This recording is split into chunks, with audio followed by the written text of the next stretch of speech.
Dasar nenek sudah kehilangan akal, teriak seorang wanita dengan nada penuh hinaan. Anakmu saja tidak mau pulang.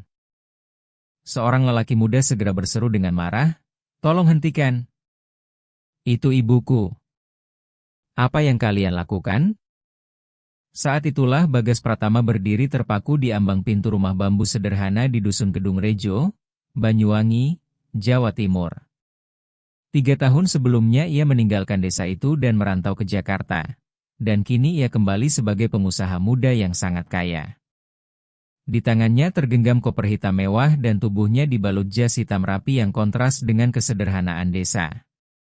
Namun ketika pintu rumah itu terbuka, seluruh tubuh Bagas Pratama langsung membeku.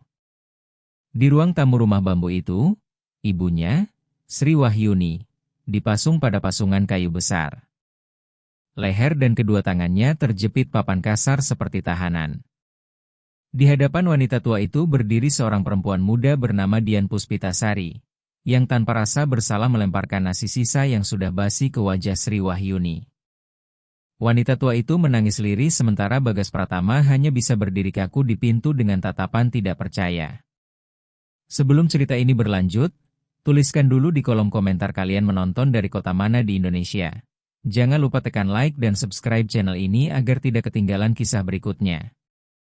Semoga semua yang sudah mendukung channel ini dimudahkan rezekinya, dilapangkan urusannya, yang sedang kesulitan keuangan segera dilunasi hutangnya, yang sakit segera diberi kesehatan, dan semua doa kalian dikabulkan oleh Allah.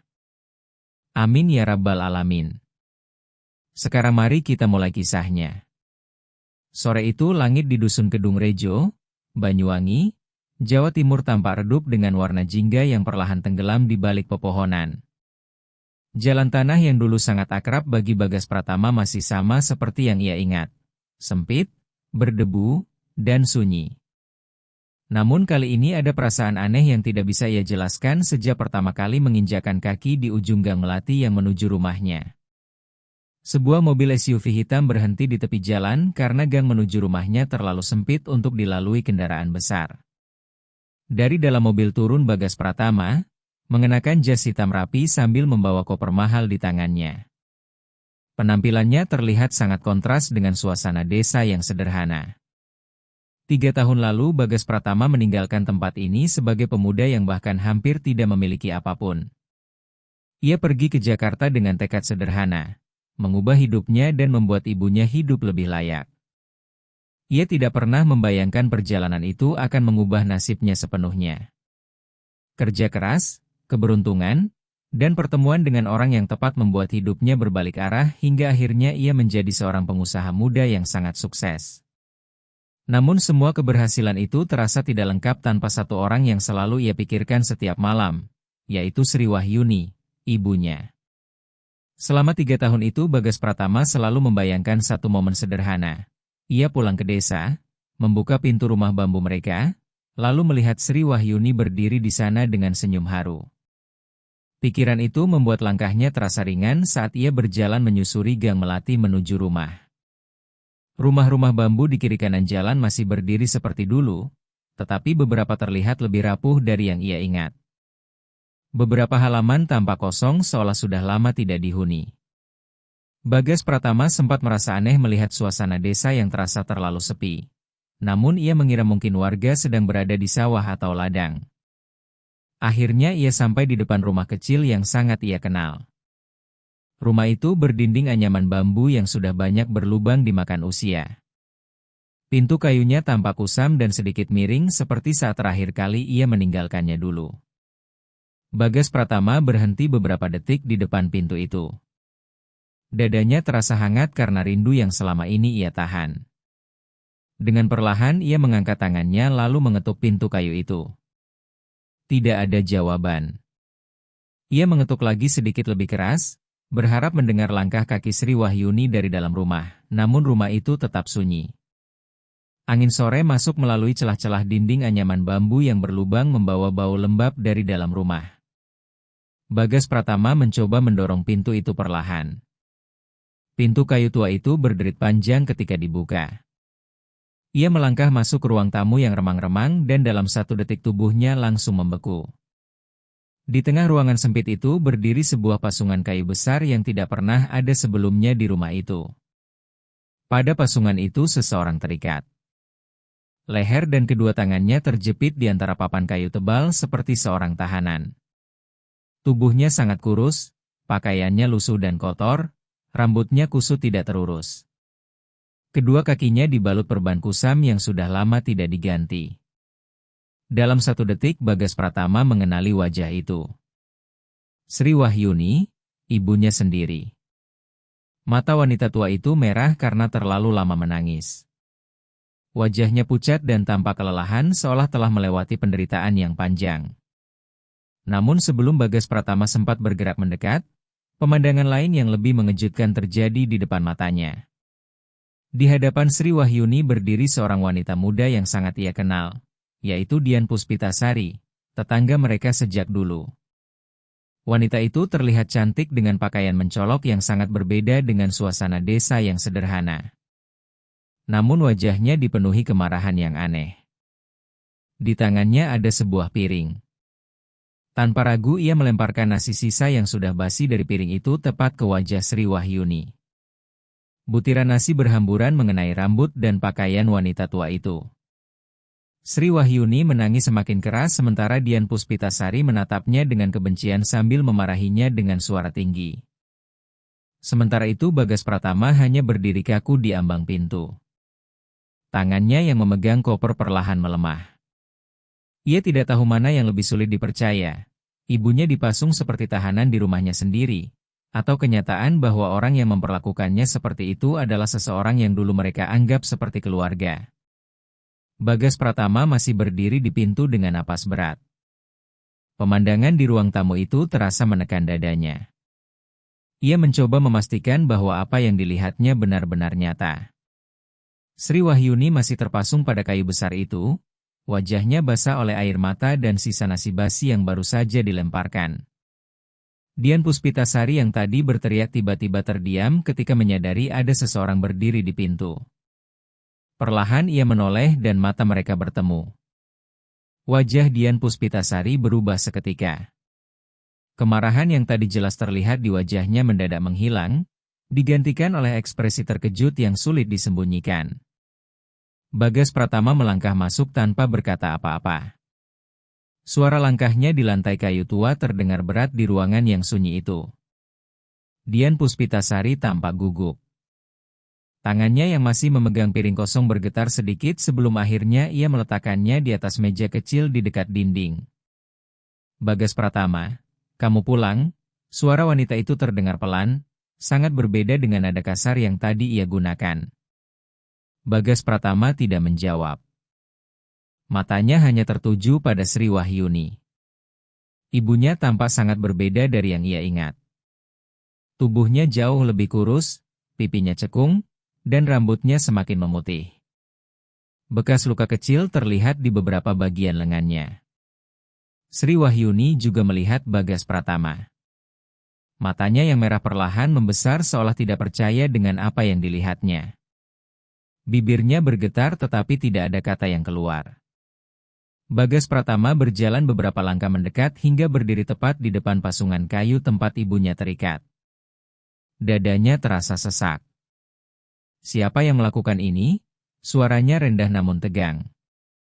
Dian Puspitasari menarik napas panjang sebelum menjawab, ini tidak seperti yang kamu pikirkan. Bagas Pratama menoleh tajam ke arahnya. Kalau begitu seperti apa? Dian Puspitasari tanpa ragu beberapa detik sebelum akhirnya berkata pelan. Semua orang di desa ini sudah tahu, ibumu sekarang sudah berbeda. Bagas Pratama mengerutkan kening. Berbeda bagaimana? Dian Puspitasari tidak langsung menjawab. Dian Puspitasari justru melirik ke arah pintu rumah seolah memastikan tidak ada orang lain yang mendengar percakapan mereka. Lalu berkata dengan suara pelan bahwa setelah Bagas Pratama pergi merantau 3 tahun lalu ke Jakarta, Sri Wahyuni mulai berubah. Awalnya hanya sering berbicara sendiri, kemudian sering berjalan keliling dusun pada malam hari, bahkan beberapa kali masuk rumah warga tanpa permisi sehingga orang-orang mulai merasa takut. Bagas Pratama menatapnya dengan ekspresi tidak percaya dan bertanya apakah itu alasan mereka memasung ibunya seperti ini. Tetapi Dian Puspitasari menjawab bahwa mereka tidak punya pilihan karena menurut warga Sri Wahyuni pernah melukai seseorang ketika mencoba melepaskan diri. Sehingga semua orang sepakat bahwa memasungnya adalah satu-satunya cara agar dusun tetap aman. Penjelasan itu terdengar sangat aneh di telinga Bagas Pratama karena selama ini ibunya dikenal sebagai wanita paling lembut di dusun Kedung Rejo. Bahkan untuk memarahi orang saja hampir tidak pernah. Sehingga rasanya mustahil ia tiba-tiba menjadi berbahaya. Dengan suara tertahan Bagas Pratama bertanya sudah berapa lama ibunya dipasung. Dan setelah terdiam beberapa detik Dian Puspitasari menjawab pelan bahwa hampir 2 tahun. Jawaban itu membuat Bagas Pratama menoleh kembali ke arah Sri Wahyuni. 2 tahun berarti hampir sepanjang waktu ia berada di Jakarta ibunya hidup seperti ini. Sesuatu bergerak pelan di dalam dada Bagas Pratama. Bukan hanya kemarahan tetapi juga rasa bersalah yang sangat dalam karena ia terlalu lama jauh dari rumah dan tidak pernah mengetahui apa yang sebenarnya terjadi di desa ini.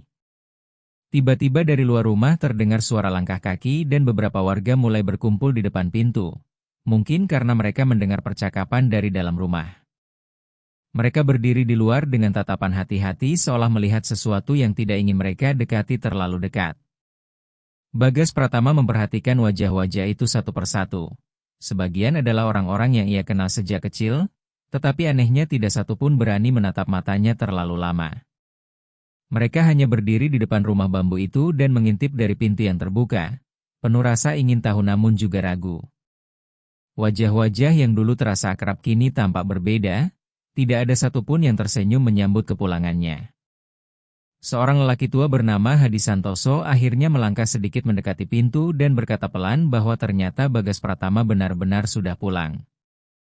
Bagas Pratama hanya mengangguk singkat sementara matanya tetap tertuju pada Sri Wahyuni yang masih terpasung. Lalu ia bertanya tanpa basa-basi siapa yang memutuskan semua ini. Hadi Santoso saling berpandangan dengan beberapa warga di belakangnya sebelum menjawab hati-hati bahwa itu adalah keputusan bersama warga dusun setelah melihat keadaan Sri Wahyuni yang menurut mereka sudah tidak seperti dulu lagi. Bagas Pratama menghela napas pelan karena jawaban itu terasa terlalu mudah untuk menjelaskan semua yang ia lihat. Lalu ia menoleh lagi ke arah Dian Puspitasari yang berdiri tidak jauh dari meja dan bertanya mengapa justru dia yang berada di sini. Dian Puspitasari terlihat sedikit gelisah sebelum menjawab bahwa ia hanya membantu mengawasi karena menurut warga Sri Wahyuni tidak mungkin dibiarkan sendirian. Jika pasungan itu dilepas, katanya, wanita tua itu bisa keluar rumah dan membuat masalah lagi. Bagas Pratama menatapnya lama karena ia mengenal Dian Puspitasari sejak kecil. Dulu gadis itu sering membantu Sri Wahyuni menimba air di sumur atau mengantar makanan ketika Bagas Pratama masih bekerja di kota kecil sebelum merantau. Dan ia selalu dikenal ramah oleh semua orang. Namun wanita yang berdiri di depannya sekarang terasa berbeda. Ada sesuatu dalam sikapnya yang sulit dijelaskan. Tatapan matanya kadang terlihat keras tetapi pada saat berikutnya seperti menyimpan kegelisahan. Perlahan Bagas Pratama berjalan mendekati Sri Wahyuni lalu berlutut sedikit agar wajahnya sejajar dengan ibunya. Dengan suara lembut ia berkata bahwa ini dirinya, Bagas Pratama yang sudah pulang. Mata Sri Wahyuni langsung berkaca-kaca. Bibirnya bergerak seolah ingin mengatakan sesuatu, tetapi yang keluar hanya napas berat yang tertahan. Bagas Pratama melihat bekas luka di pergelangan tangan ibunya yang terjepit papan kayu itu dan tanpa sadar tangannya perlahan mengepal. Ia kemudian berdiri kembali dan menoleh ke arah warga yang masih berdiri di luar rumah. Pasungan ini harus dilepas, kata Bagas Pratama dengan suara tegas. Seketika suasana di dalam rumah menjadi sunyi. Beberapa warga terlihat tidak nyaman mendengar kata-kata itu. Hadi Santoso menggeleng perlahan lalu berkata bahwa hal itu tidak bisa dilakukan begitu saja karena mereka pernah mencoba melepaskan Sri Wahyuni sebelumnya. Namun 2 tahun lalu wanita itu sempat mengamuk ketika dilepaskan. Bagas Pratama menjawab bahwa sekarang ia sudah kembali dan ia sendiri yang akan mengurus ibunya. Beberapa warga mulai berbisik satu sama lain dengan wajah ragu.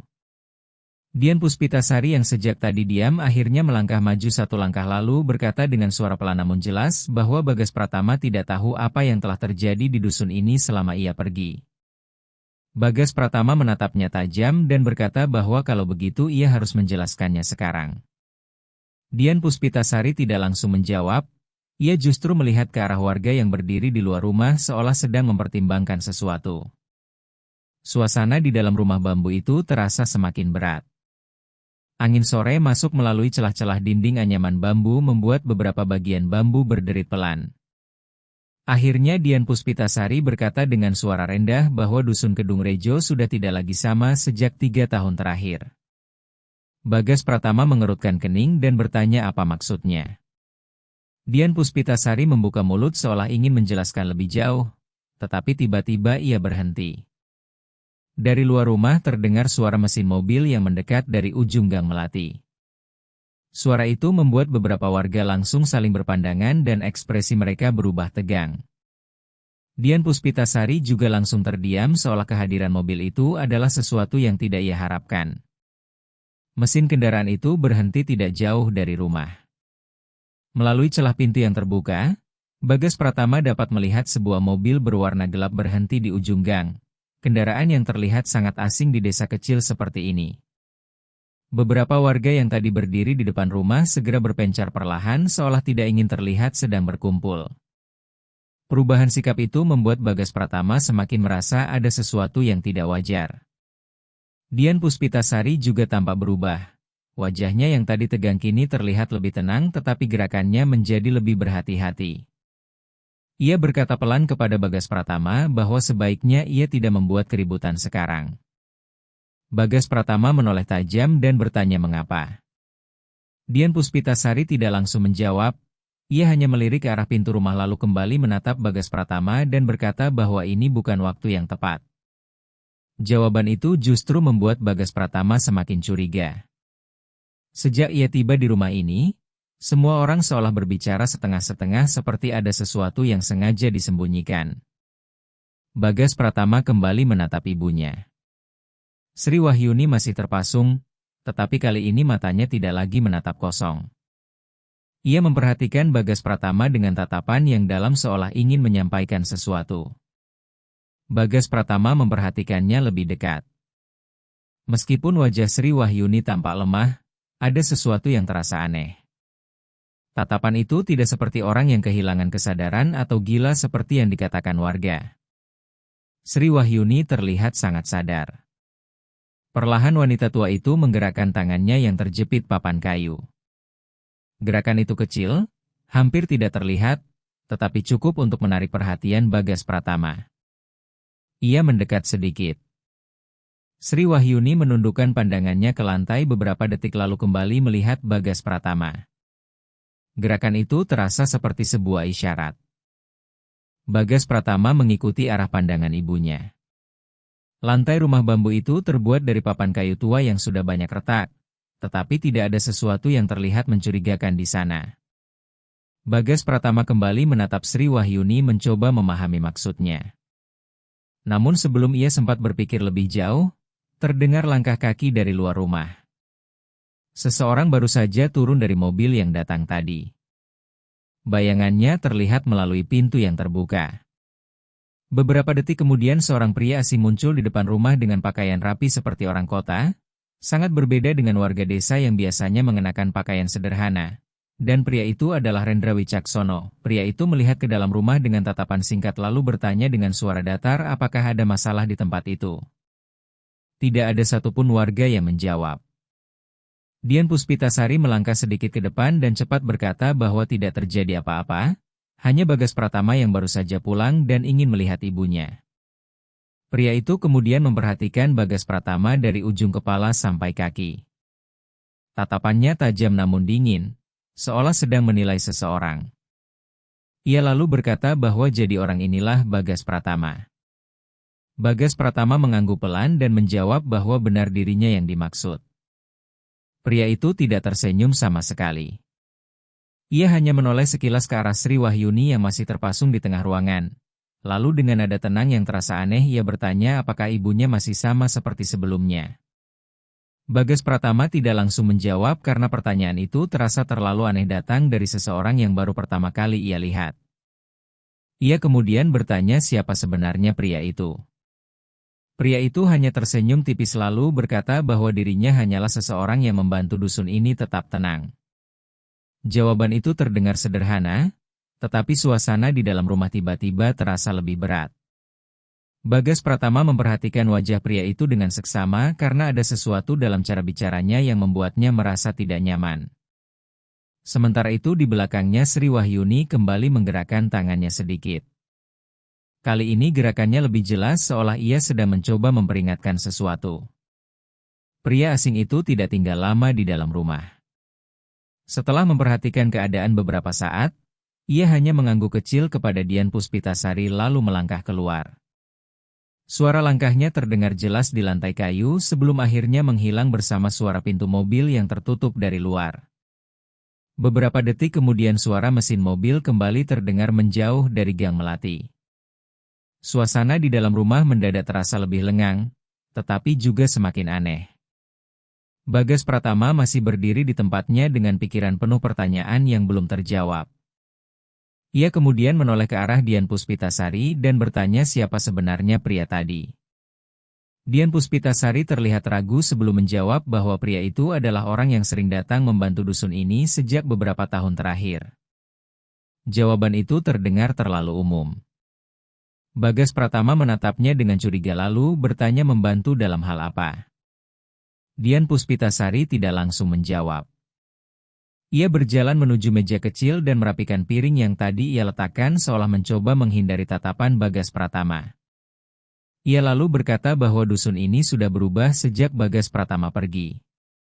Beberapa orang dari luar datang membawa bantuan, obat-obatan, peralatan, bahkan uang untuk memperbaiki beberapa rumah. Bagas Pratama mengerutkan kening karena beberapa menit sebelumnya ia baru saja berjalan melewati dusun Kedung Rejo, dan yang ia lihat justru rumah-rumah tua yang tampak lebih rusak dari sebelumnya. Dengan suara pelan ia bertanya bahwa jika memang ada bantuan, mengapa banyak rumah terlihat kosong? Pertanyaan itu membuat Dian Puspitasari berhenti bergerak, tetapi ia tidak menjawab. Bagas Pratama kemudian melangkah keluar rumah beberapa langkah dan memandang ke arah jalan desa. Dari tempatnya berdiri ia bisa melihat deretan rumah bambu di sepanjang gang. Beberapa pintunya tertutup rapat dan halaman di depannya dipenuhi rumput liar seolah sudah lama tidak dihuni. Ketika kecil, rumah-rumah itu selalu ramai, anak-anak bermain di halaman, para ibu berbincang di dekat sumur, dan suara ayam serta kambing hampir selalu terdengar. Sekarang semuanya terasa terlalu sepi. Bagas Pratama kembali masuk ke dalam rumah lalu bertanya kemana semua orang pergi. Dian Puspitasari menarik napas panjang sebelum menjawab dengan suara lebih pelan bahwa sebagian dari mereka pindah. Bagas Pratama bertanya mengapa. Dian Puspitasari hanya menggeleng sedikit dan berkata bahwa ia tidak tahu pasti. Jawaban itu terasa tidak meyakinkan. Bagas Pratama kemudian kembali menoleh ke arah Sri Wahyuni. Wanita tua itu masih berada di tempat yang sama. Tetapi kali ini ia menatap Bagas Pratama dengan lebih tenang. Napasnya memang masih berat, namun sorot matanya tidak terlihat seperti orang yang kehilangan akal. Justru sebaliknya, tatapan itu terasa sangat sadar. Perlahan Sri Wahyuni kembali menggerakkan tangannya yang terjepit di antara papan kayu pasungan. Gerakannya kecil dan hampir tidak terdengar, tetapi cukup untuk menarik perhatian Bagas Pratama. Ia memperhatikan lebih teliti, dan kali ini ia menyadari sesuatu yang sebelumnya tidak ia lihat. Di lantai kayu dekat kaki pasungan itu terdapat goresan kecil seperti tanda yang sengaja dibuat dengan benda tajam. Bagas Pratama menundukkan tubuhnya sedikit agar dapat melihat lebih jelas. Goresan itu tidak membentuk kata, melainkan garis-garis kecil yang tersusun dalam pola tertentu seolah merupakan sebuah petunjuk. Ia mencoba memahami maksudnya. Pada saat yang sama dari belakang terdengar suara Dian Puspitasari yang tiba-tiba berkata dengan nada rendah bahwa Bagas Pratama seharusnya tidak berada terlalu lama di rumah itu. Bagas Pratama menoleh dan bertanya mengapa. Dian Puspitasari menatap pintu rumah seolah khawatir seseorang akan datang kembali lalu berkata bahwa semakin banyak orang melihat Bagas Pratama berada di sana, semakin besar masalah yang bisa muncul. Bagas Pratama mengerutkan kening dan bertanya masalah dari siapa, tetapi Dian Puspitasari tidak menjawab secara langsung. Ia hanya berkata pelan bahwa dusun ini tidak sesederhana yang Bagas Pratama ingat. Setelah beberapa warga benar-benar meninggalkan depan rumah, Suasana dusun Kedung Rejo kembali sunyi seperti sebelumnya. Hanya suara angin yang menyusup melalui celah-celah dinding bambu yang terdengar pelan. Bagas Pratama masih memikirkan banyak hal yang terasa tidak masuk akal sejak ia tiba di desa ini. Ia akhirnya mengambil ponselnya dari saku jas. Selama perjalanan pulang dari kota tadi, ia belum sempat membuka pesan atau notifikasi yang masuk. Layar ponselnya menampilkan beberapa pemberitahuan dari bank internasional yang ia gunakan sejak bekerja di Jakarta. Awalnya Bagas Pratama hanya ingin memastikan semua urusan keuangannya baik-baik saja. Namun ketika ia membuka salah satu laporan transaksi lama, dahinya perlahan berkerut. Ada catatan transfer yang tidak ia ingat pernah lakukan. Bagas Pratama menggulir layar ponselnya lebih jauh dan menemukan bahwa transaksi itu muncul setiap bulan dengan jumlah yang cukup besar. Pengirimnya menggunakan rekening atas namanya sendiri, tetapi alamat tujuan transfernya berbeda dari biasanya. Tujuan itu tertulis jelas menuju Dusun Kedung Rejo, tempat ibunya tinggal. Bagas Pratama menatap layar ponsel itu beberapa detik dengan bingung. Selama 3 tahun terakhir ia memang sering mengirim uang kepada beberapa rekan bisnis dan organisasi sosial di berbagai tempat, tetapi ia sangat yakin tidak pernah mengirimkan dana sebesar itu ke desa ini. Ia membuka catatan transaksi bulan sebelumnya, jumlahnya sama. Ia membuka bulan sebelumnya lagi, hasilnya juga sama. Transfer itu terjadi hampir setiap bulan selama 3 tahun terakhir. Bagas Pratama menurunkan ponselnya perlahan lalu memanggil Dian Puspitasari. Wanita itu menoleh dari dekat jendela tempat ia berdiri. Bagas Pratama kemudian menunjukkan layar ponselnya dan bertanya apakah ada seseorang di dusun ini yang menerima uang dari luar negeri dalam jumlah besar. Dian Puspitasari terlihat berpikir beberapa detik sebelum menjawab bahwa memang pernah ada bantuan uang untuk desa ini. Katanya berasal dari sebuah organisasi yang bekerja sama dengan orang-orang yang datang ke dusun tersebut. Bagas Pratama mengangkat alisnya lalu bertanya organisasi apa. Dian Puspitasari hanya menggeleng dan berkata bahwa ia tidak pernah tahu secara pasti. Jawaban itu kembali terasa menggantung. Bagas Pratama menatap kembali layar ponselnya. Semakin lama ia memperhatikan catatan transaksi itu, semakin jelas ada sesuatu yang tidak beres. Rekening pengirim memang menggunakan identitasnya, tetapi kode transaksi menunjukkan bahwa uang itu diproses dari lokasi yang berbeda dari tempat ia tinggal selama ini. Seolah ada seseorang yang menggunakan akses atas namanya tanpa ia sadari. Bagas Pratama kemudian mengunci layar ponselnya. Di dalam pikirannya muncul pertanyaan baru yang jauh lebih besar. Siapa yang sebenarnya mengirim uang itu dan untuk tujuan apa? Ia kembali menatap sekeliling rumah bambu itu, lantai kayu tua yang retak, dinding bambu yang berlubang, dan atap rapuh yang tampak tidak pernah diperbaiki selama bertahun-tahun. Tidak ada tanda-tanda bahwa rumah itu pernah menerima bantuan besar seperti yang diceritakan Dian Puspitasari. Semuanya masih sama seperti ketika Bagas Pratama meninggalkan tempat ini dulu. Perlahan Bagas Pratama menoleh ke arah ibunya. Sri Wahyuni memperhatikannya dengan diam. Tatapannya tajam tetapi dipenuhi kelelahan, seolah ia mengetahui sesuatu yang belum dipahami oleh Bagas Pratama.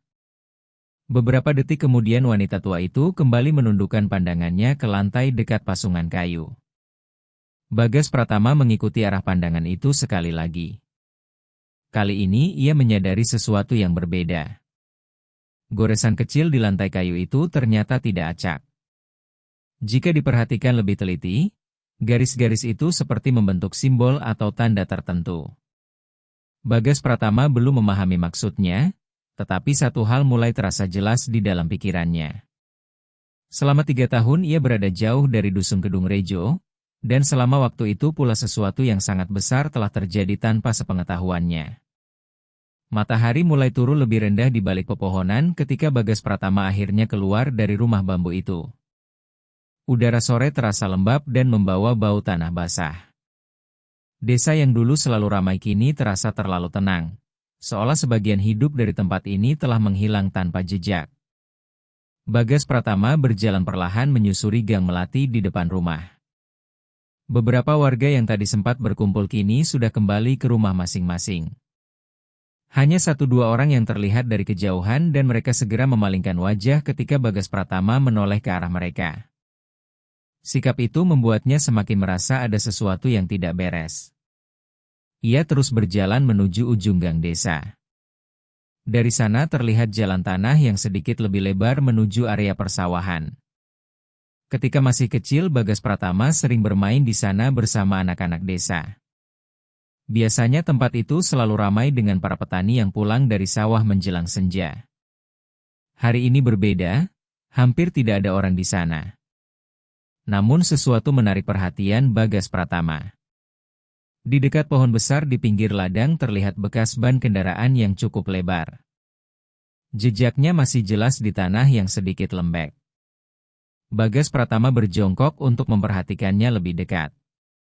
Bekas roda itu bukan dari sepeda motor warga desa atau gerobak biasa. Ukurannya lebih besar seperti jejak ban mobil berat yang sering digunakan di kota. Ia mengikuti arah jejak itu dengan pandangannya. Bekas roda tersebut mengarah ke sebuah bangunan tua di ujung ladang. Bangunan itu dulunya adalah gudang gabah Kedung Rejo, tempat penyimpanan padi milik desa. Namun Bagas Pratama ingat bahwa tempat itu sudah lama tidak digunakan. Sekarang pintu gudang itu tertutup rapat. Bagas Pratama berdiri kembali. Angin sore berhembus melewati ladang kosong dan membuat rumput-rumput kering bergoyang pelan. Ia berjalan mendekat ke arah gudang tersebut. Semakin dekat, semakin jelas terlihat bahwa bangunan itu tidak sepenuhnya terbengkalai seperti yang ia kira. Di samping pintu kayu besar terdapat beberapa peti kayu yang tampak baru. Beberapa di antaranya memiliki tulisan dengan huruf asing yang mulai pudar. Sebagian kata tertutup debu, tetapi satu kata masih terlihat jelas, perbekalan medis. Bagas Pratama mengerutkan kening. Mengapa ada kotak berisi peralatan kesehatan di gudang tua milik desa? Ia memandang sekeliling area itu. Tidak ada seorang pun di sekitar ladang, hanya suara serangga yang mulai terdengar ketika senja datang. Bagas Pratama kembali melihat ke arah pintu gudang. Pintu itu terlihat tertutup dari luar, tetapi di bagian bawah terdapat celah kecil yang memperlihatkan bagian dalam yang gelap. Ia hampir melangkah lebih dekat ketika tiba-tiba terdengar suara langkah kaki dari belakang. Bagas Pratama menoleh. Seorang pria tua berdiri beberapa meter di belakangnya. Itu adalah Hadi Santoso. Lelaki tua itu tampak terkejut melihat Bagas Pratama berada di dekat gudang. Dengan napas sedikit berat Hadi Santoso memanggil namanya dan berkata bahwa Bagas Pratama seharusnya tidak berada di tempat itu. Bagas Pratama berdiri tegak dan bertanya mengapa. Hadi Santoso terlihat gelisah.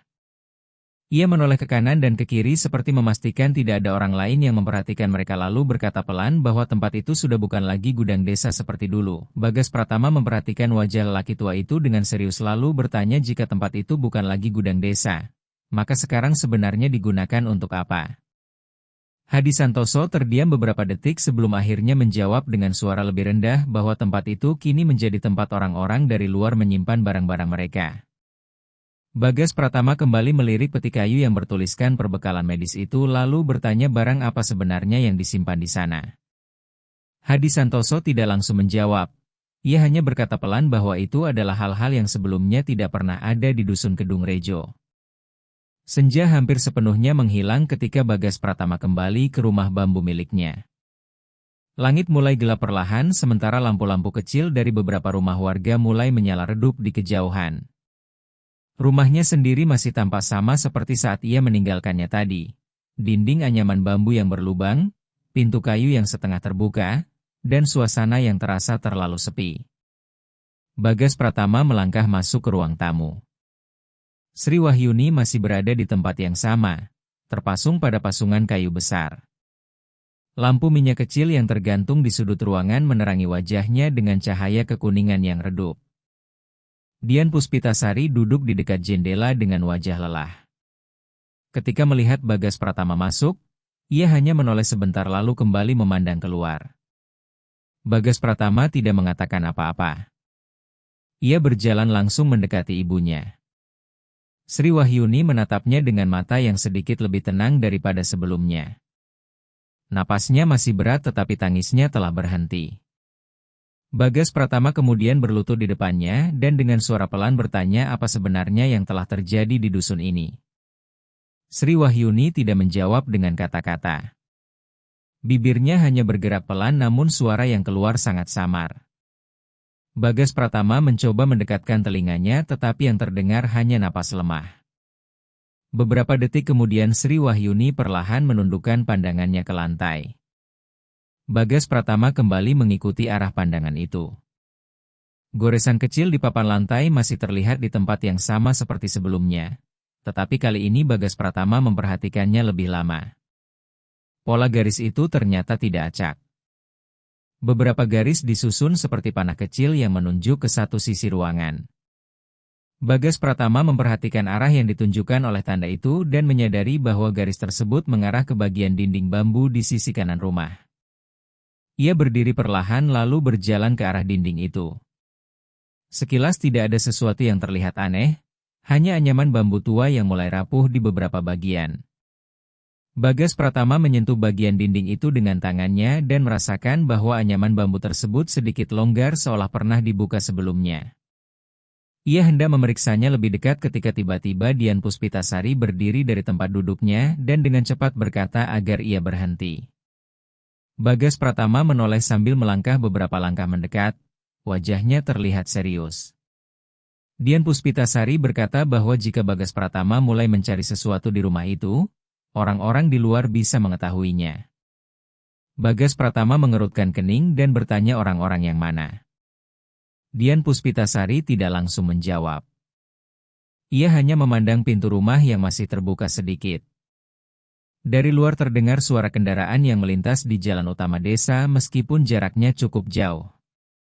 Bagas Pratama kembali menatap ibunya. Sri Wahyuni masih melihat ke arah dinding yang sama seolah ingin memastikan bahwa Bagas Pratama memahami maksudnya. Tatapan itu tidak terlihat seperti seseorang yang kehilangan akal. Justru sebaliknya, di balik mata yang lelah itu terdapat kesadaran yang sangat tajam. Bagas Pratama kembali melihat tanda goresan di lantai.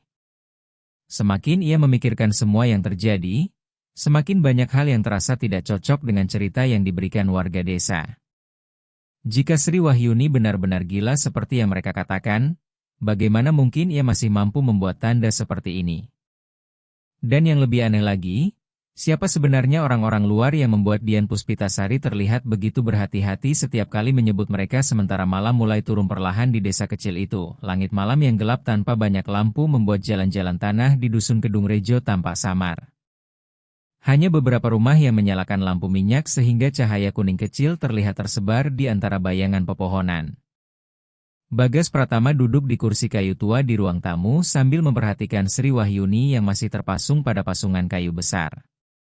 Sejak sore tadi pikirannya tidak pernah berhenti memikirkan semua kejanggalan yang ia lihat.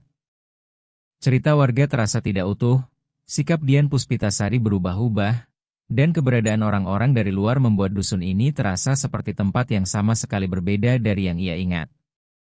Beberapa menit sebelumnya Dian Puspitasari keluar sebentar dengan alasan mengambil air dari sumur di belakang rumah sehingga rumah itu menjadi lebih sunyi dari biasanya. Bagas Pratama memanfaatkan kesempatan itu untuk berdiri dan kembali memperhatikan tanda goresan di lantai dekat pasungan. Garis-garis kecil itu memang mengarah ke sisi dinding bambu. Bagas Pratama mencoba menekan bagian anyaman bambu yang tadi terasa longgar, tetapi ia berhenti ketika menyadari sesuatu yang lain. Salah satu garis pada lantai tidak menunjuk dinding rumah melainkan mengarah keluar menuju halaman belakang. Bagas Pratama mengangkat kepalanya dan melihat ke arah pintu belakang yang sedikit terbuka. Angin malam masuk membawa suara serangga dari area persawahan. Ia teringat kembali pada gudang tua yang ia lihat sore tadi di ujung ladang, tempat dengan peti kayu bertuliskan perbekalan medis. Perasaan tidak nyaman muncul di dadanya seolah tanda yang dibuat Sri Wahyuni tidak hanya menunjuk bagian rumah ini saja. Bagas Pratama berdiri lalu berjalan keluar melalui pintu belakang. Halaman rumah tampak gelap hanya diterangi cahaya bulan yang samar. Ia melangkah perlahan melewati tanah yang sedikit lembek setelah hujan beberapa hari lalu. Dari halaman belakang rumah jalur kecil menuju ladang masih terlihat jelas. Bagas Pratama mengikuti jalur itu dengan hati-hati sampai ia kembali melihat bangunan tua gudang gabah Kedung Rejo di kejauhan. Pintunya masih tertutup seperti sore tadi, tetapi kali ini ada cahaya tipis yang keluar dari celah papan kayu. Bagas Pratama berhenti beberapa langkah dari pintu gudang dan mendengar suara samar dari dalam seperti percakapan orang-orang yang berbicara pelan. Kata-kata mereka tidak terdengar jelas, tetapi nadanya seperti bahasa yang bukan bahasa yang biasa digunakan warga desa. Bagas Pratama mencoba mendekat sedikit lagi. Melalui celah papan kayu, ia melihat bayangan beberapa orang bergerak di dalam ruangan. Di antara bayangan itu terlihat meja logam panjang dan beberapa peralatan yang belum pernah ia lihat sebelumnya di dusun ini.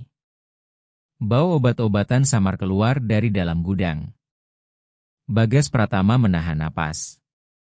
Pikirannya kembali mengingat peti kayu bertuliskan perbekalan medis yang ia lihat sebelumnya. Gudang desa itu jelas tidak lagi digunakan untuk menyimpan padi seperti dulu. Ia hampir mencoba melihat lebih jelas ketika tiba-tiba sebuah suara muncul dari belakangnya yang berkata bahwa jika Bagas Pratama masuk ke sana sekarang, semuanya bisa menjadi jauh lebih berbahaya. Bagas Pratama langsung menoleh. Dian Puspitasari berdiri beberapa meter di belakangnya dalam gelap. Wajahnya terlihat tegang diterangi cahaya bulan. Wanita itu tidak lagi terlihat seperti orang yang sekadar menjaga rumah. Tatapannya kini jauh lebih serius seolah ia sudah lama mengetahui apa yang sebenarnya terjadi di tempat itu. Bagas Pratama masih berdiri beberapa langkah dari gudang tua itu ketika Dian Puspitasari mendekat. Malam terasa lembab dan sunyi. Hanya suara serangga yang terdengar dari ladang di sekitar mereka. Cahaya bulan yang tipis membuat bayangan bangunan gudang itu terlihat lebih besar dan menyeramkan daripada siang tadi. Bagas Pratama bertanya pelan apakah Dian Puspitasari mengikutinya. Dian Puspitasari menggeleng sedikit dan berkata bahwa ia sudah tahu sejak awal Bagas Pratama akan datang ke tempat ini. Bagas Pratama menatapnya dengan curiga lalu bertanya mengapa. Dan Dian Puspitasari tidak langsung menjawab karena ia justru melirik ke arah gudang itu sebelum kembali memandang Bagas Pratama. Melalui celah papan kayu gudang gabah Kedung Rejo masih terlihat cahaya lampu di dalam dan bayangan orang-orang yang bergerak perlahan. Dian Puspitasari berkata dengan suara pelan bahwa siapapun yang mulai memperhatikan apa yang terjadi di dusun Kedung Rejo pada akhirnya akan sampai di tempat yang sama. Bagas Pratama memandang pintu gudang itu beberapa detik sebelum kembali melihat Dian Puspitasari lalu bertanya apakah wanita itu sudah mengetahui semua ini sejak lama. Dian Puspitasari menarik napas dalam sebelum menjawab bahwa ia baru mengetahui hal ini sejak tahun terakhir. Jawaban itu membuat Bagas Pratama terdiam sejenak. Ia kembali mengingat cerita warga yang mengatakan bahwa Sri Wahyuni dipasung sekitar 2 tahun lalu. Dan waktu itu ternyata bertepatan dengan saat tempat ini mulai digunakan. Dengan suara pelan Bagas Pratama bertanya apa sebenarnya yang dilakukan orang-orang itu di tempat ini. Dian Puspitasari menurunkan suaranya agar tidak terdengar dari dalam gudang lalu menjelaskan bahwa orang-orang itu datang dengan alasan membawa bantuan kesehatan untuk desa. Pada awalnya warga merasa senang karena mereka membawa obat-obatan dan peralatan medis yang belum pernah ada sebelumnya di dusun ini. Bagas Pratama teringat kembali pada peti kayu bertuliskan perbekalan medis yang ia lihat di siang hari. Penjelasan itu mulai terasa masuk akal tetapi masih ada sesuatu yang mengganjal di pikirannya. Ia kembali bertanya mengapa semua hal ini terasa seperti disembunyikan. Dian Puspitasari memandang ke arah ladang yang gelap sebelum akhirnya berkata bahwa bantuan itu sebenarnya bukan sekadar bantuan biasa. Bagas Pratama menunggu penjelasan lebih lanjut. Dian Puspitasari kemudian melanjutkan dengan suara lebih pelan bahwa beberapa warga mulai diminta mengikuti pemeriksaan kesehatan secara rutin. Mereka diberi obat-obatan dan suntikan dengan alasan penelitian kesehatan masyarakat desa. Bagas Pratama mengerutkan kening ketika mendengar kata penelitian. Ia kembali melihat ke arah gudang. Dari celah pintu ia bisa melihat sekilas meja logam panjang dan beberapa alat yang tampak seperti peralatan medis. Bayangan orang-orang di dalam ruangan bergerak perlahan seolah sedang bekerja. Bagas Pratama kemudian bertanya apakah warga benar-benar setuju mengikuti semua itu. Dian Puspitasari menjawab bahwa pada awalnya mereka setuju karena diberi uang dan dijanjikan pengobatan gratis.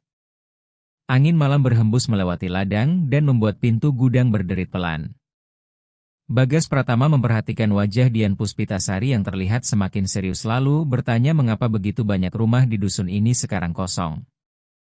Dian Puspitasari terdiam beberapa detik sebelum akhirnya menjawab bahwa tidak semua orang tetap tinggal setelah mengikuti program itu. Bagas Pratama menatapnya tajam lalu bertanya apakah maksudnya mereka pindah dari desa. Dian Puspitasari tidak langsung menjawab. Ia hanya kembali melihat ke arah gudang. Cahaya lampu dari dalam bangunan masih terlihat melalui celah papan kayu. Akhirnya Dian Puspitasari berkata bahwa sebagian orang memang pergi meninggalkan desa, tetapi sebagian lainnya tidak pernah terlihat lagi sejak pemeriksaan terakhir. Kata-kata itu membuat udara malam terasa lebih dingin. Bagas Pratama kembali menatap gudang tua itu dengan perasaan yang semakin berat. Tempat yang dulu hanya digunakan untuk menyimpan padi kini berubah menjadi sesuatu yang jauh lebih misterius. Semakin banyak hal yang ia ketahui sedikit demi sedikit, semakin jelas bahwa Dusun Kedung Rejo menyimpan sesuatu yang jauh lebih besar dari yang terlihat di permukaan. Bagas Pratama masih memandang bangunan tua itu dengan perasaan tidak tenang. Cahaya dari dalam gudang memantul samar melalui celah papan kayu sementara bayangan orang-orang di dalamnya terlihat seperti siluet yang tidak jelas. Tempat itu terasa sangat asing bagi desa kecil yang dulu begitu sederhana. Dian Puspitasari berdiri di samping Bagas Pratama dengan wajah serius. Ia tidak lagi terlihat seperti wanita yang siang tadi melempar nasi basi kepada Sri Wahyuni. Sikapnya kini jauh lebih hati-hati seolah setiap gerakan harus dipikirkan terlebih dahulu. Dian Puspitasari berkata bahwa mereka tidak bisa berdiri terlalu lama di tempat itu karena orang-orang di dalam gudang kadang keluar untuk memeriksa sekitar. Bagas Pratama kemudian bertanya siapa sebenarnya orang-orang itu. Dian Puspitasari tidak langsung menjawab. Ia memandang jalan tanah menuju desa sebelum kembali menatap Bagas Pratama lalu berkata bahwa mereka adalah orang-orang dari luar. Sebagian dari mereka adalah dokter dan sebagian lagi hanya petugas yang mengawasi penelitian tersebut. Bagas Pratama kembali mengerutkan kening dan bertanya penelitian seperti apa yang membutuhkan pengawasan seperti itu. Dian Puspitasari menghela napas pelan dan berkata bahwa ia sendiri tidak mengetahui semuanya. Dian Puspitasari berkata bahwa yang ia ketahui hanyalah orang-orang dari luar itu membawa banyak obat-obatan dan peralatan yang belum pernah dilihat warga Dusun Kedung Rejo sebelumnya, dan orang-orang desa yang mengikuti program tersebut diberi suntikan serta obat dengan alasan penelitian kesehatan masyarakat. Bagas Pratama kembali menatap gudang gabah Kedung Rejo dan bertanya apakah semua itu dilakukan di tempat tersebut. Dian Puspitasari mengangguk dan menjelaskan bahwa gudang itu dijadikan tempat penyimpanan alat sekaligus ruang pemeriksaan sementara. Bagas Pratama kemudian memperhatikan ladang di sekeliling mereka. Tempat itu dahulu penuh dengan aktivitas para petani, tetapi sekarang tampak sepi seperti wilayah yang sengaja dijauhkan dari keramaian. Dengan nada heran Bagas Pratama bertanya mengapa tidak ada yang melaporkan hal ini kepada pemerintah. Dian Puspitasari tersenyum tipis tanpa sedikit pun rasa bahagia lalu berkata bahwa sebenarnya beberapa orang pernah mencoba bertanya terlalu banyak. Bagas Pratama segera menoleh dengan cepat, tetapi Dian Puspitasari tidak langsung menjelaskan. Ia hanya berkata pelan bahwa sejak saat itu orang-orang tersebut jarang terlihat lagi di desa. Angin malam bertiup melewati ladang dan membuat pintu gudang berderit pelan. Suara itu membuat Bagas Pratama kembali menoleh ke arah bangunan tersebut. Saat itulah ia menyadari sesuatu yang lain. Di atas atap gudang terdapat lampu kecil yang tidak terlalu terang tetapi cukup untuk menerangi halaman di sekitarnya. Lampu itu dipasang menghadap ke beberapa arah seolah digunakan untuk memantau area sekitar. Bagas Pratama memperhatikan lebih teliti dan melihat di salah satu sudut bangunan sebuah benda kecil berbentuk kotak yang menempel di dinding kayu. Ia bertanya kepada Dian Puspitasari apa benda itu. Dian Puspitasari mengikuti arah pandangan Bagas Pratama dan wajahnya langsung berubah tegang sebelum menjawab pelan bahwa itu adalah kamera pengawas. Bagas Pratama terdiam karena keberadaan kamera di gudang desa yang terpencil terasa sangat tidak biasa. Ia kemudian berkata bahwa berarti tempat ini benar-benar diawasi sepanjang waktu. Dian Puspitasari mengangguk dan menambahkan bahwa bukan hanya tempat itu saja yang diawasi. Ia menoleh ke arah desa yang tampak gelap di kejauhan di mana beberapa rumah hanya diterangi lampu kecil yang redup, lalu menjelaskan bahwa beberapa orang dari kelompok itu sering berkeliling desa pada malam hari untuk memastikan tidak ada siapapun yang masuk ke area penelitian tanpa izin. Bagas Pratama merasakan perasaan tidak nyaman semakin kuat di dalam dadanya. Desa yang selama ini ia kenal sebagai tempat sederhana kini terasa seperti wilayah yang terus diawasi. Ia kembali menatap gudang itu sekali lagi sebelum berkata bahwa ia harus mengetahui apa yang sebenarnya mereka lakukan di tempat tersebut. Dian Puspitasari memandangnya beberapa detik lalu berkata pelan bahwa jika Bagas Pratama benar-benar ingin menemukan jawabannya, ia harus mulai dari orang pertama yang menolak penelitian itu. Bagas Pratama langsung mengerti siapa yang dimaksud oleh Dian Puspitasari, yaitu Sri Wahyuni. Malam semakin larut ketika Bagas Pratama dan Dian Puspitasari kembali ke rumah bambu itu. Jalan hampir tidak terlihat karena cahaya lampu sangat sedikit dan hanya suara jangkrik dari ladang yang menemani langkah mereka menuju rumah di ujung gang melati. Ketika mereka masuk ke ruang tamu, Sri Wahyuni masih berada di tempat yang sama. Tubuhnya terlihat lelah, tetapi matanya langsung bergerak ketika melihat Bagas Pratama kembali. Lampu minyak kecil di sudut ruangan membuat bayangan pasungan kayu tampak panjang di lantai kayu. Suasana di dalam rumah terasa berat seolah tempat itu menyimpan terlalu banyak hal yang belum terungkap. Bagas Pratama mendekat lalu berlutut di depan ibunya dan memperhatikan wajah Sri Wahyuni dengan lebih teliti. Meskipun tubuh wanita tua itu tampak rapuh, sorot matanya tetap tajam seperti seseorang yang masih menyimpan kesadaran penuh. Dengan suara pelan Bagas Pratama berkata kepada Sri Wahyuni bahwa ia telah melihat gudang di ladang. Sri Wahyuni menatapnya tanpa berkedip, napasnya terdengar pelan namun teratur. Bagas Pratama kemudian melanjutkan dengan suara lebih hati-hati bahwa orang-orang dari luar menggunakan tempat itu untuk melakukan penelitian. Beberapa detik berlalu sebelum akhirnya Sri Wahyuni menggerakkan tangannya yang masih terjepit di antara papan kayu pasungan. Gerakan itu kecil tetapi jelas disengaja. Jarinya perlahan menunjuk ke arah dinding bambu yang sebelumnya sempat diperhatikan oleh Bagas Pratama. Bagas Pratama kembali mengikuti arah itu dengan saksama. Dian Puspitasari yang berdiri tidak jauh dari mereka hanya memperhatikan dalam diam. Dan kali ini ia tidak menghentikan Bagas Pratama ketika pria itu berjalan mendekati dinding. Bagas Pratama menyentuh bagian anyaman bambu yang terlihat sedikit lebih longgar dibandingkan bagian lain. Ketika ia menekannya dengan hati-hati, salah satu potongan bambu bergerak sedikit ke dalam. Bagas Pratama lalu meraih bagian itu dan menariknya perlahan. Ternyata anyaman bambu tersebut dapat dilepas. Di baliknya terdapat ruang kecil yang tersembunyi di antara rangka dinding rumah. Bagas Pratama menyelipkan tangannya ke dalam celah sempit itu dan merasakan sesuatu yang keras.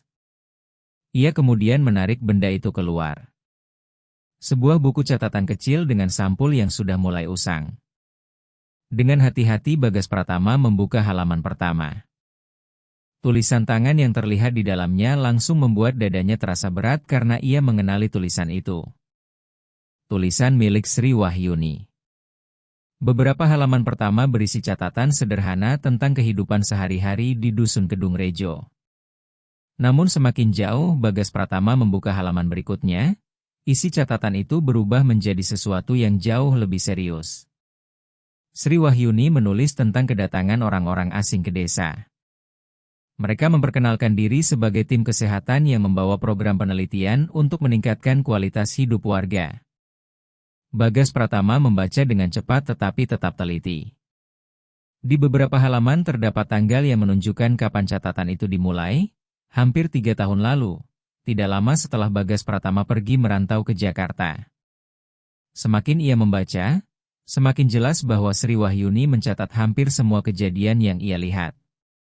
Ada nama beberapa warga yang mengikuti pemeriksaan kesehatan dan juga keterangan tentang obat-obatan yang diberikan kepada mereka.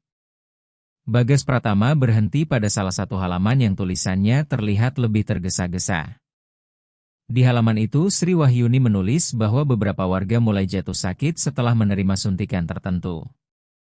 Sebagian mengalami demam tinggi dan tidak keluar rumah selama berhari-hari.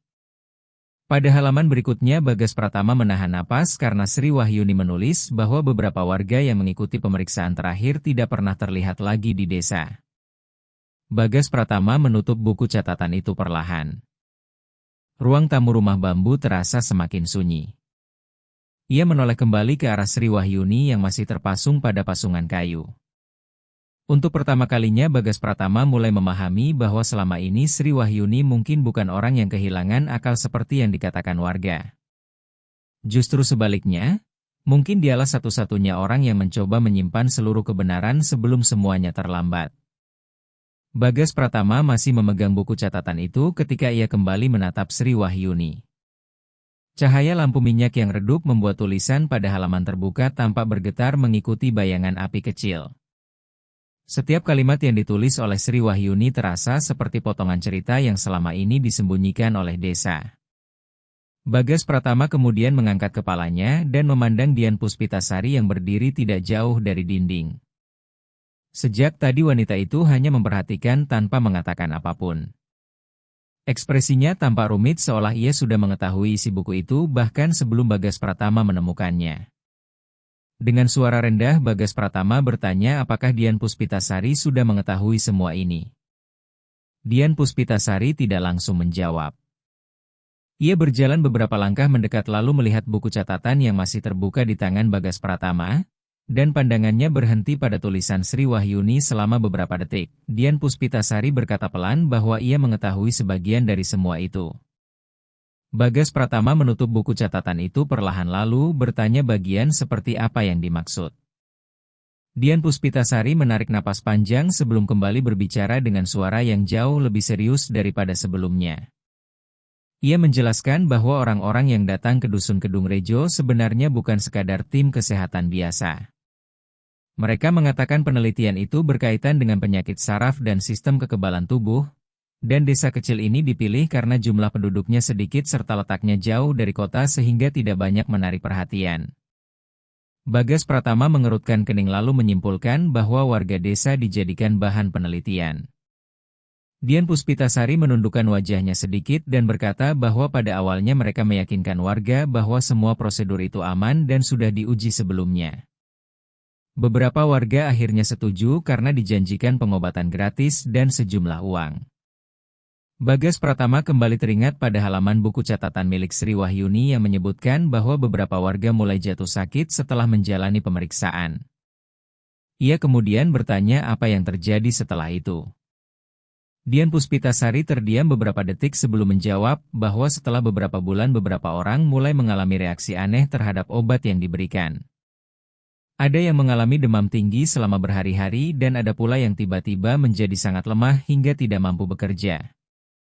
Bagas Pratama menatapnya dengan tajam lalu bertanya mengapa tidak ada yang menghentikan penelitian itu. Dian Puspitasari mengangkat wajahnya dan tatapannya kini berbeda.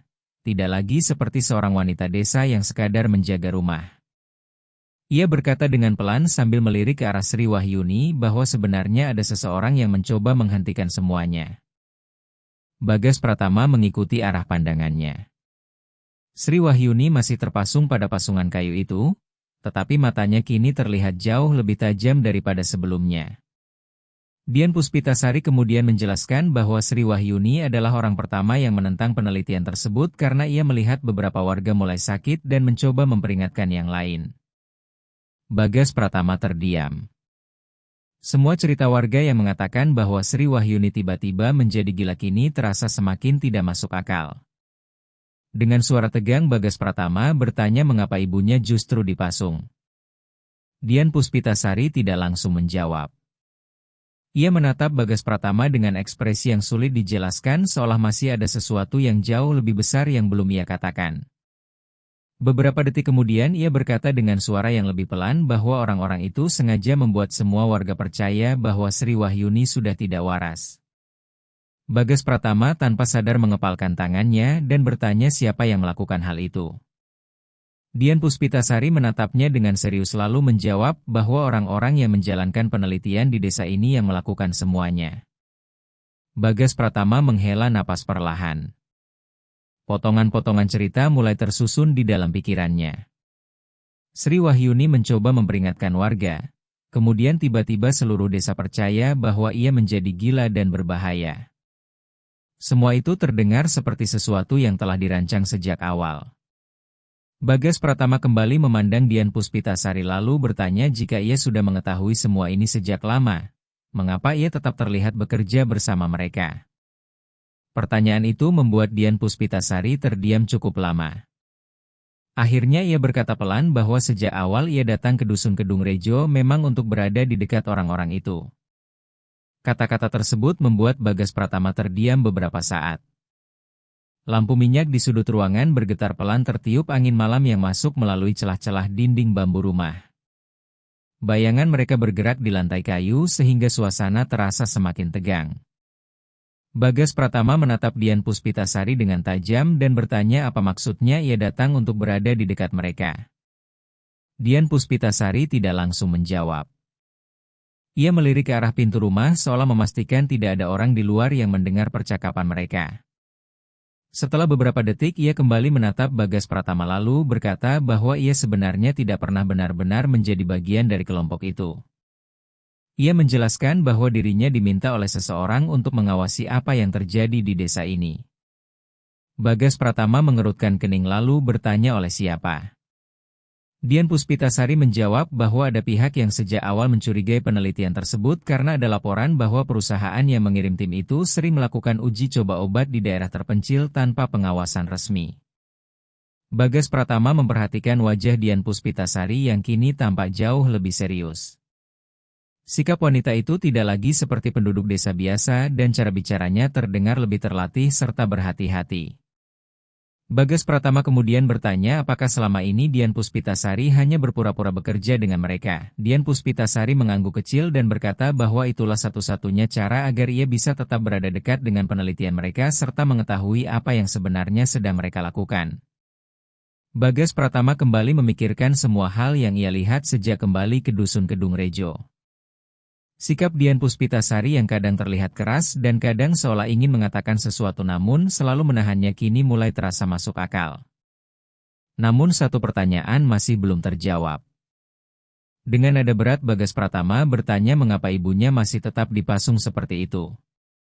Dian Puspitasari memandang ke arah Sri Wahyuni sebelum menjawab bahwa ibunya melakukan sesuatu yang tidak pernah mereka perkirakan sebelumnya. Bagas Pratama langsung menoleh cepat ke arah Sri Wahyuni yang masih duduk terpasung pada kayu besar itu. Tubuhnya tampak lemah tetapi sorot matanya tetap tajam.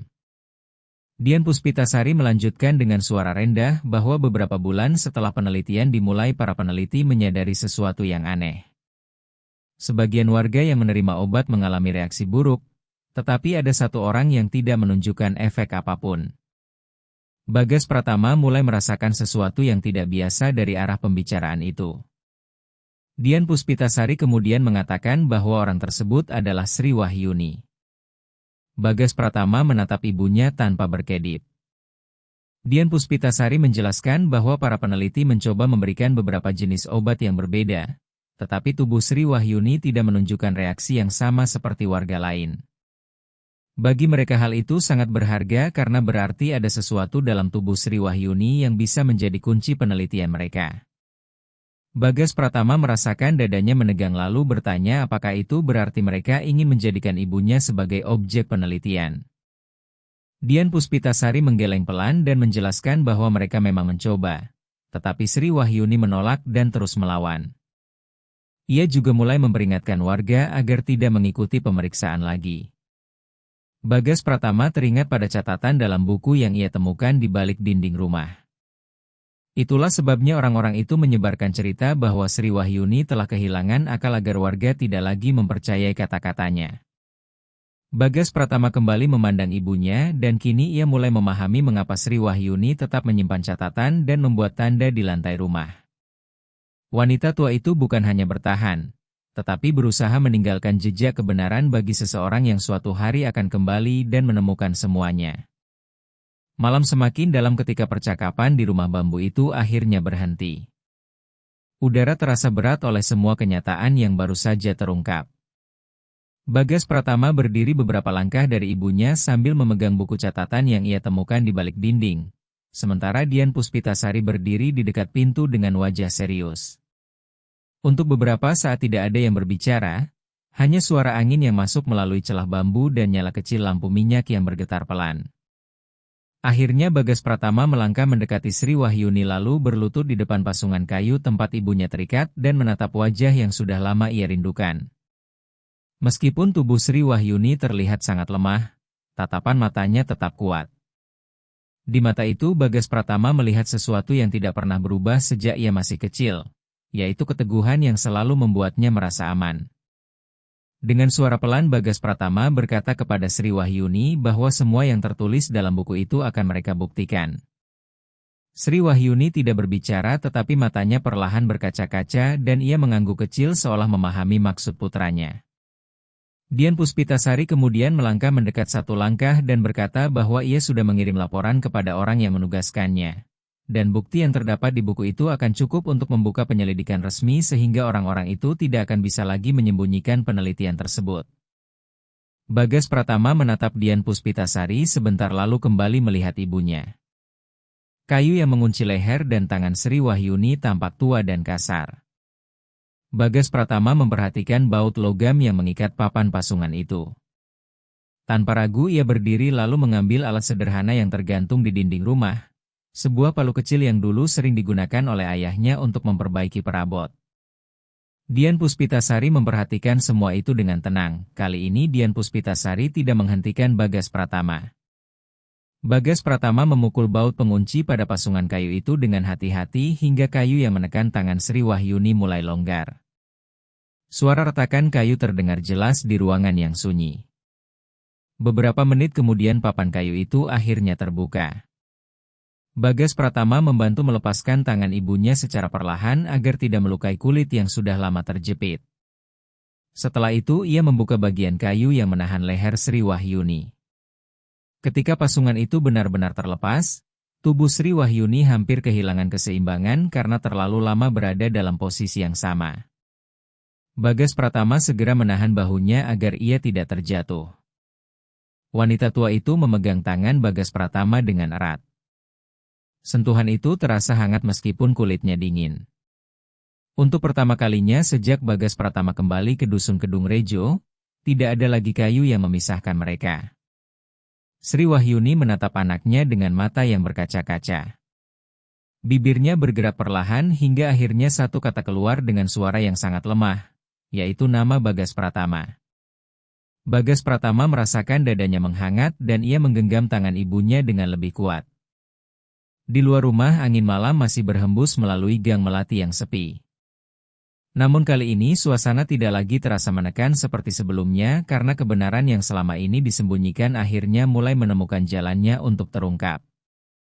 Bagas Pratama kemudian membantu Sri Wahyuni duduk di kursi kayu tua di ruang tamu. Rumah bambu itu masih sama seperti sebelumnya, sederhana dan rapuh dimakan usia. Namun malam itu terasa berbeda. Pasungan yang selama ini menahan Sri Wahyuni akhirnya terbuka. Bersamaan dengan terbukanya kayu itu, harapan baru juga mulai muncul bagi Dusun Kedung Rejo yang selama ini hidup di bawah bayang-bayang rahasia.